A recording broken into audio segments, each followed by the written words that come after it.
thank you, and hello, everybody.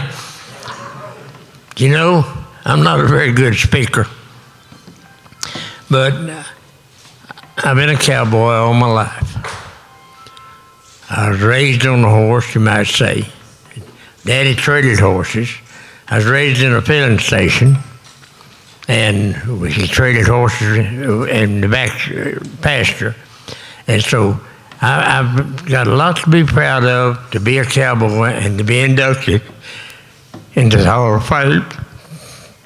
You know, I went to LSU a quarter and got smart and quit. Then I went to McNeese a year and I didn't get no smarter and I quit. I never learned how to take notes.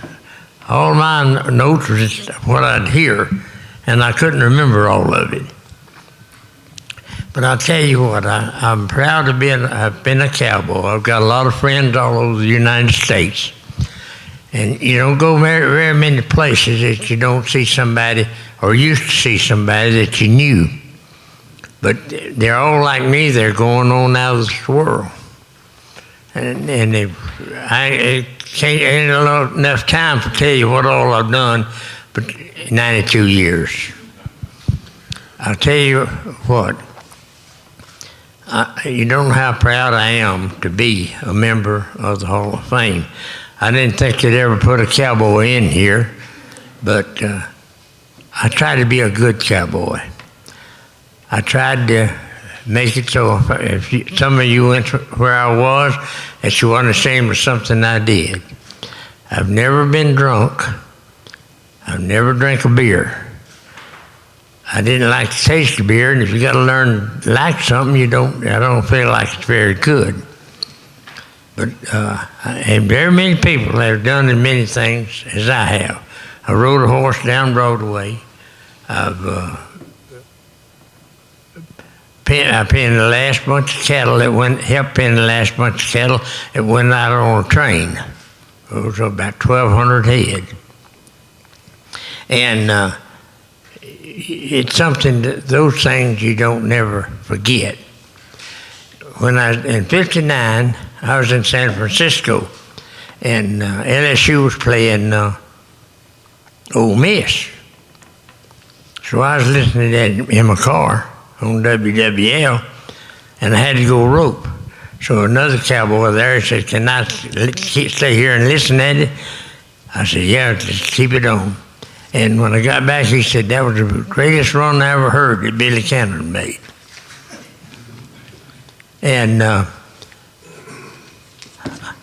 I run a filling station.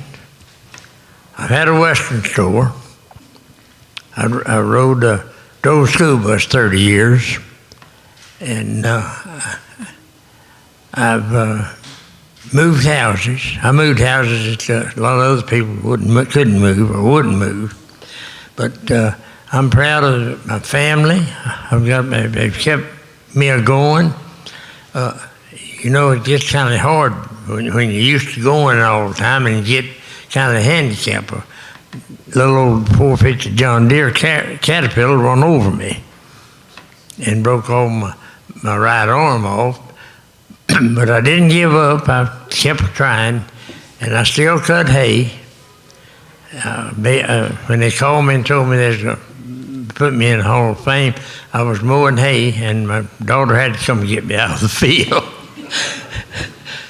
So you can't give up. You got to keep it going. And I hope that I'll leave more here than I'll take away.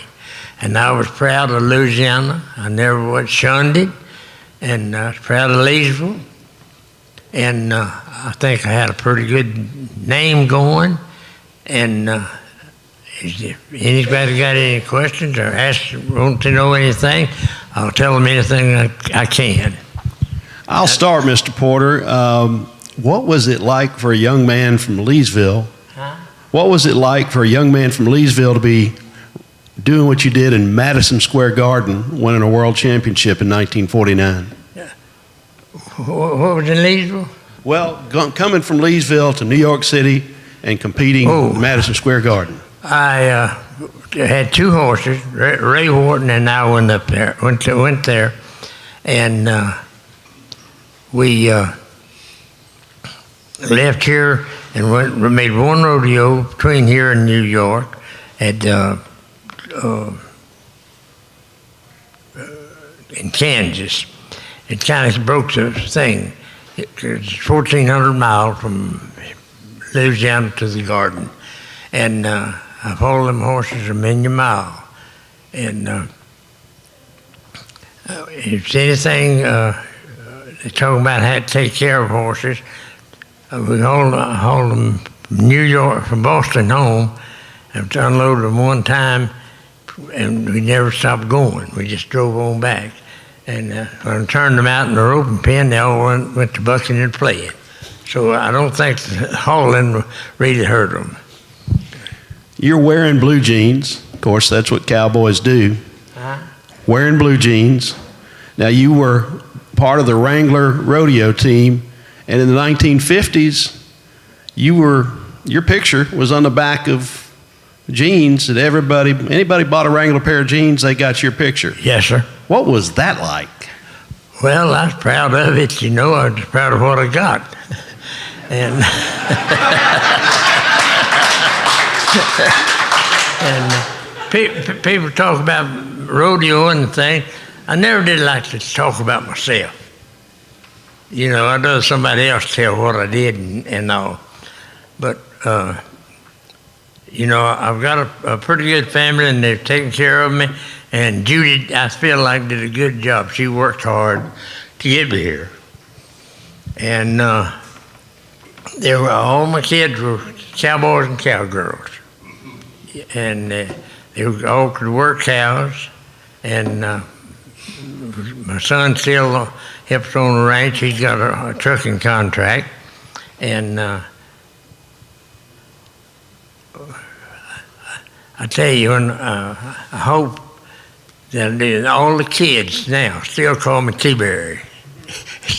It's not Mr. Porter. And that's been all my life. I was just T-Berry Porter. And but I think most of the people were proud of what I had and what we did. Well, I'd say today they would call you the best there ever was. T-Berry Porter. Thank you.